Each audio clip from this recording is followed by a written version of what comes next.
Beaucoup de personnes se posent des questions par rapport au sujet intitulé « La marque de la bête ». Certaines personnes vont et imaginent que la marque de la bête serait une puce mise sous la peau des êtres humains. D'autres vont plus loin et pensent que la situation sanitaire que nous vivons actuellement correspond, n'est-ce pas, à la marque de la bête. Que dit la Bible par rapport au sujet intitulé « La marque de la bête ». Bienvenue à votre programme d'aujourd'hui. Je suis le pasteur Tony Oguma.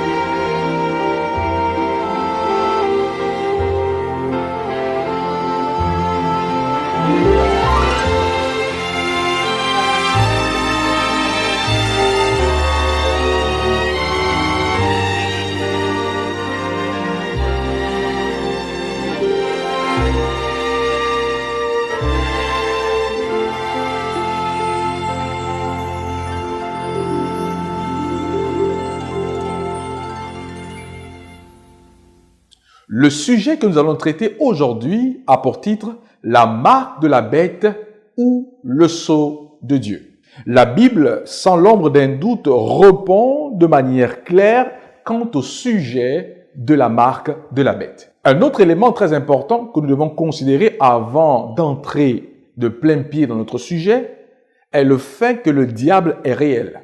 Dans Ésaïe 14, versets 13 à 14, la Bible nous relate un tout petit peu sur le sujet de Lucifer.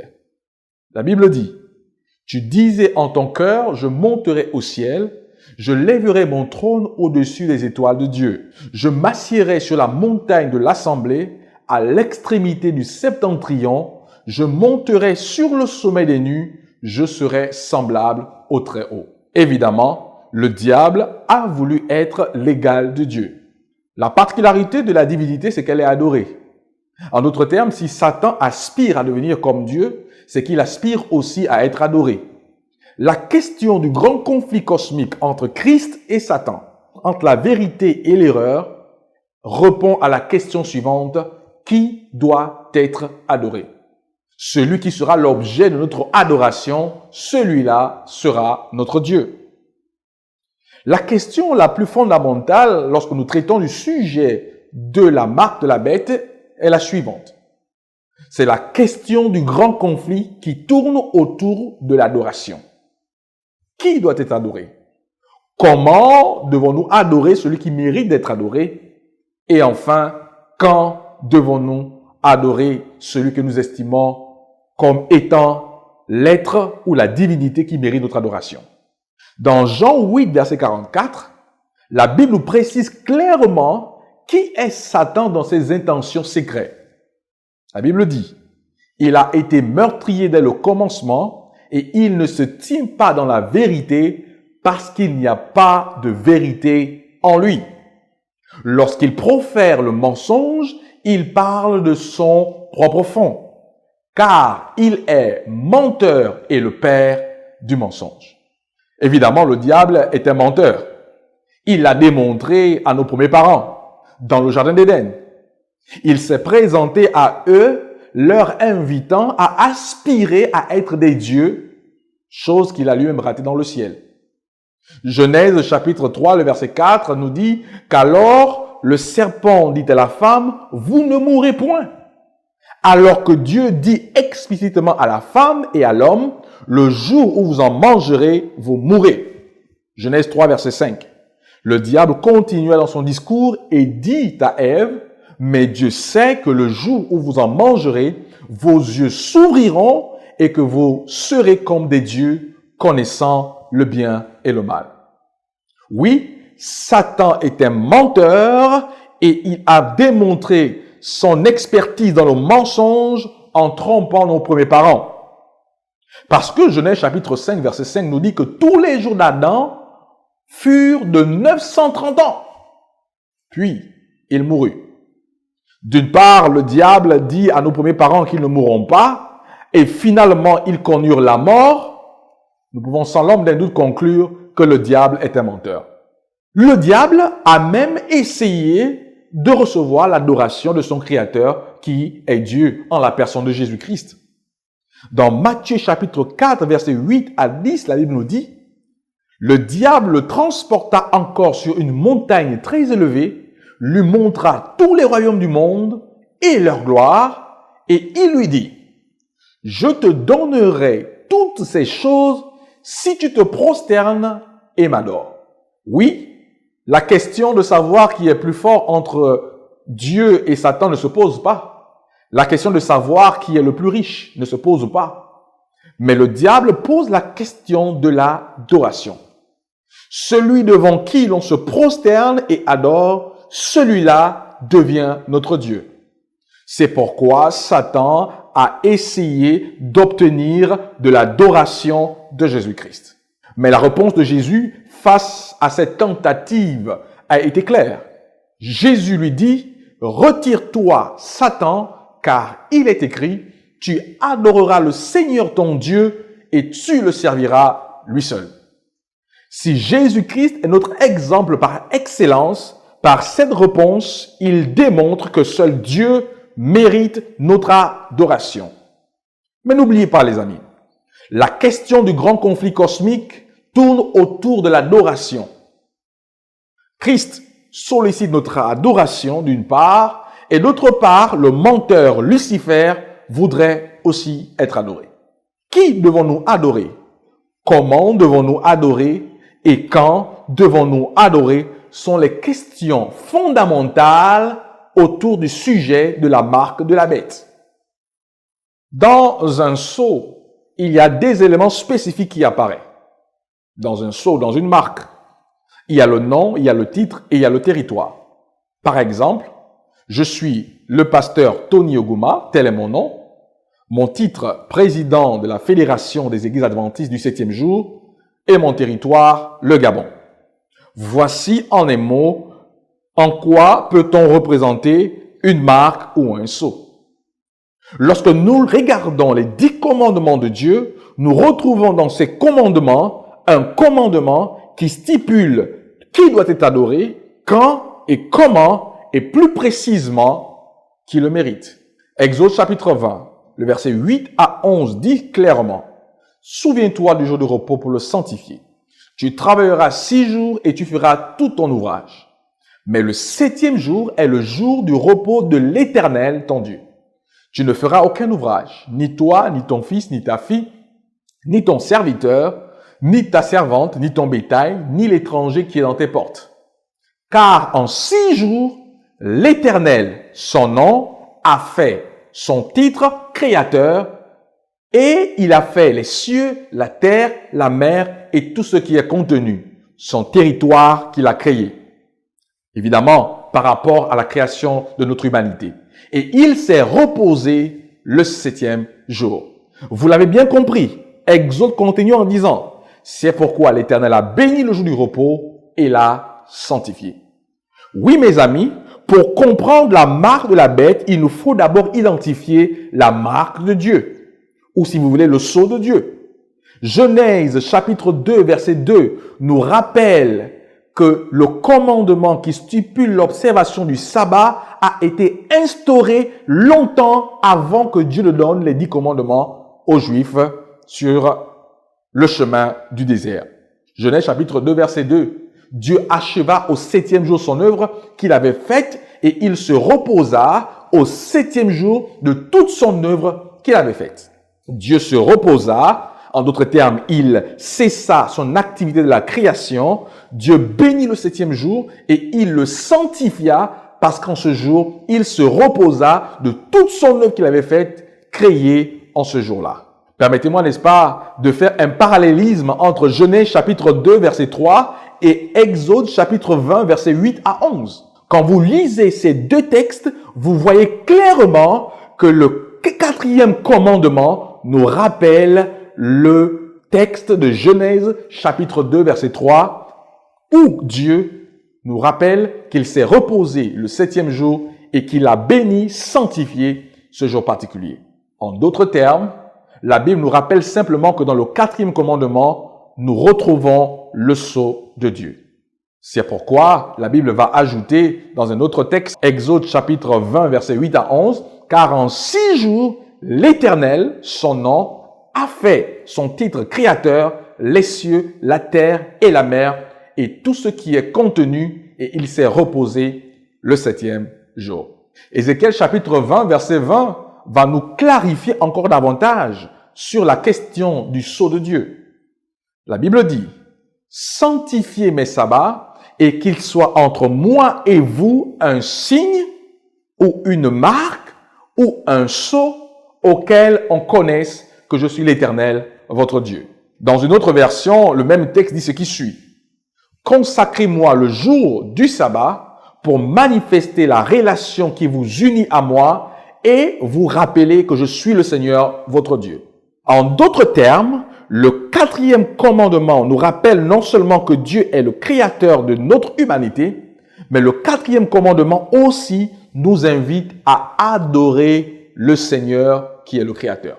Quant à la question de savoir quelle est la marque de Dieu, la Bible répond sans l'ombre d'un doute que le sabbat est la marque de Dieu.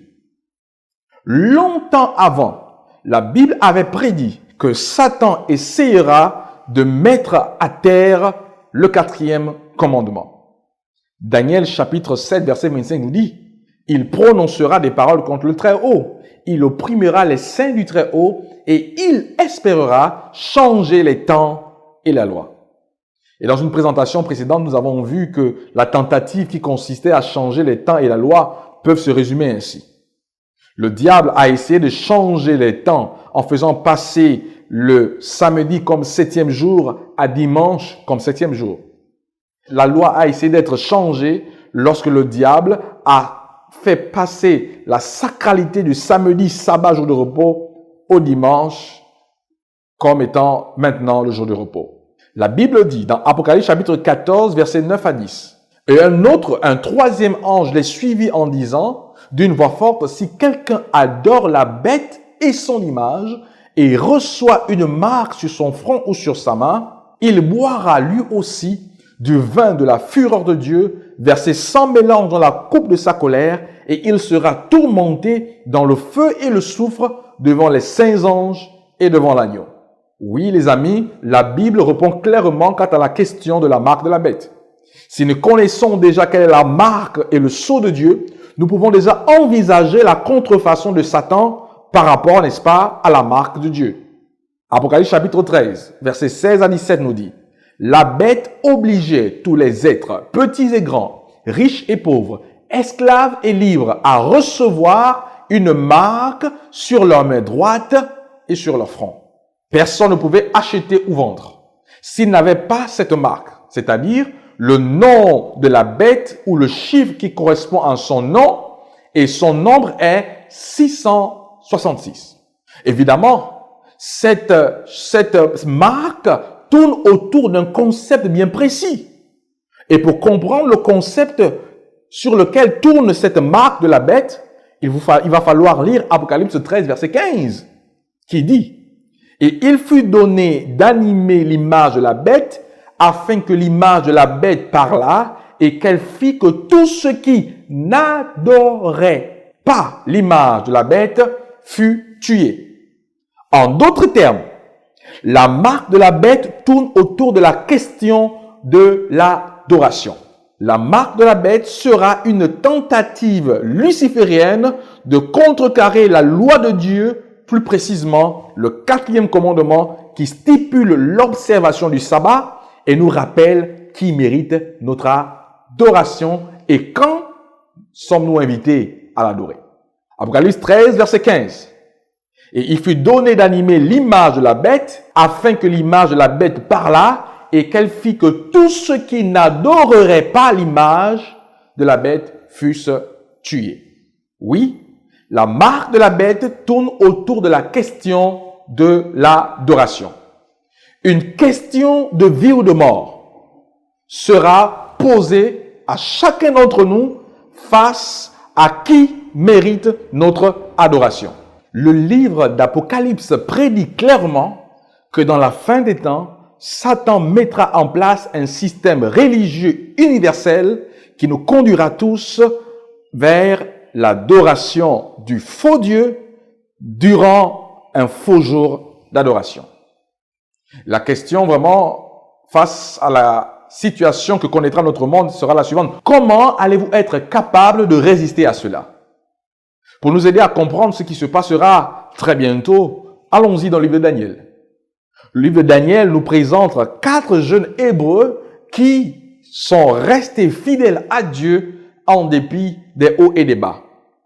Cette histoire que je voudrais partager avec vous maintenant concerne plus précisément les 3 compagnons de Daniel qui ont été invités par Nebuchadnezzar, n'est-ce pas, à célébrer l'idole qu'il avait mise en place.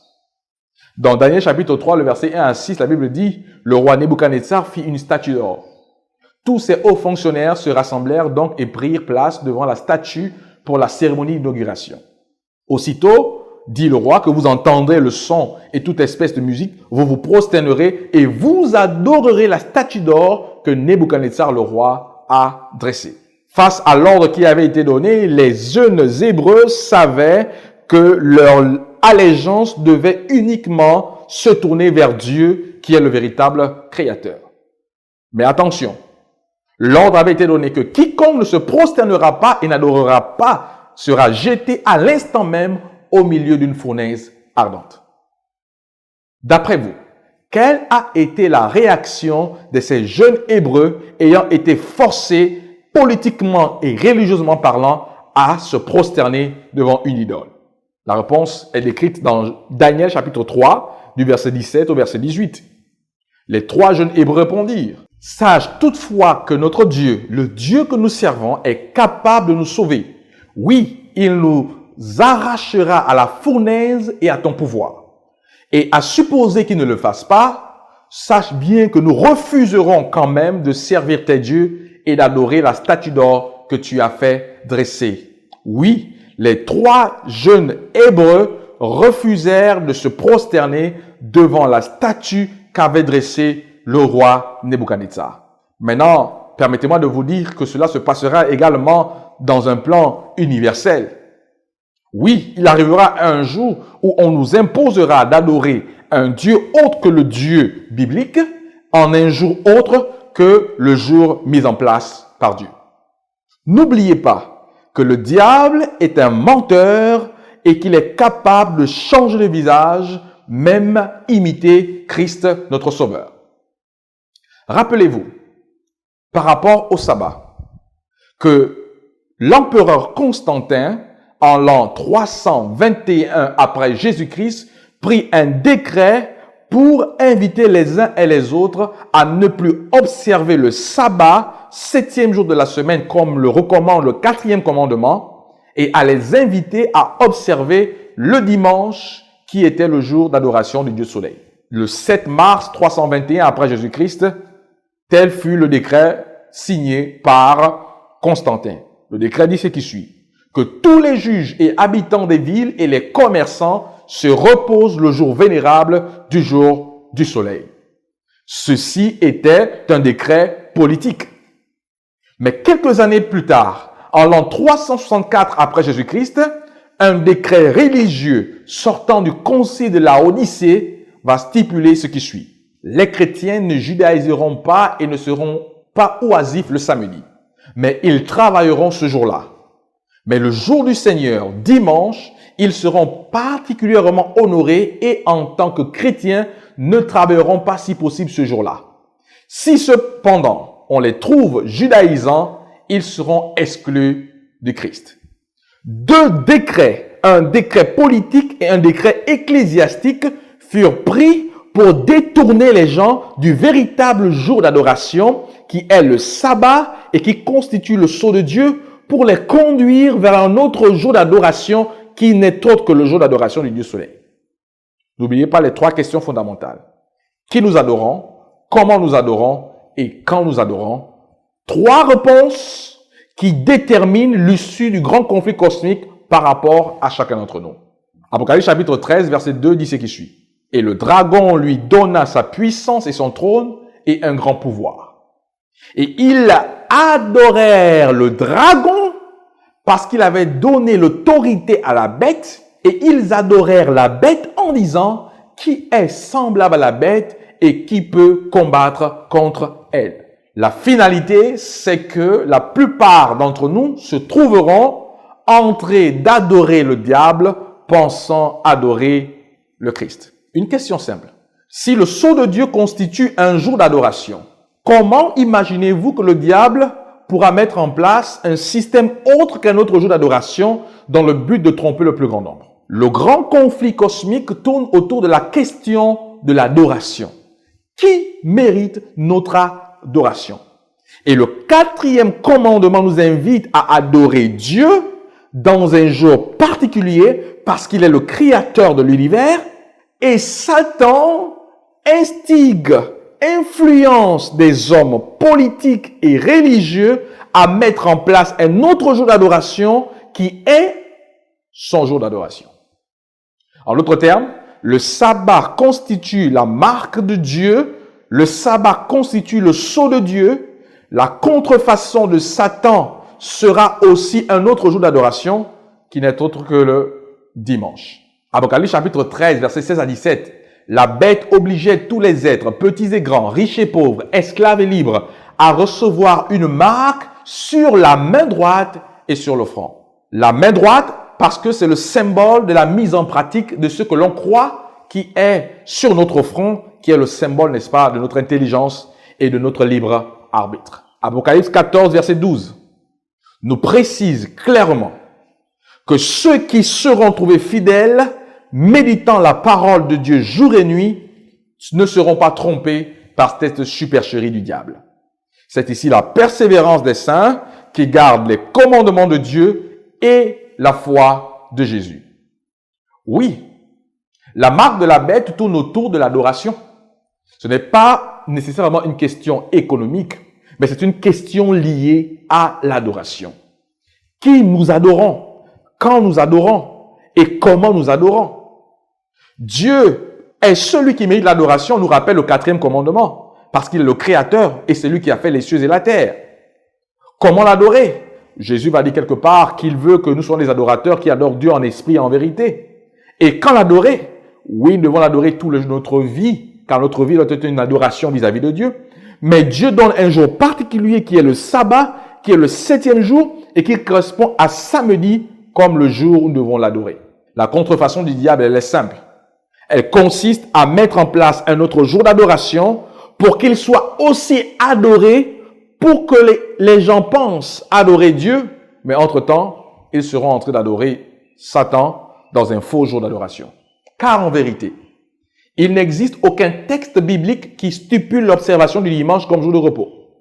Les seuls faits historiques que nous trouvons sont les 2 décrets de Constantin et du concile de la Odyssée de 364 après Jésus-Christ, où politiquement et religieusement, les hommes ont pris des décisions de transférer la sacralité du samedi, sabbat de l'Éternel, au dimanche, jour entre griffes du Seigneur.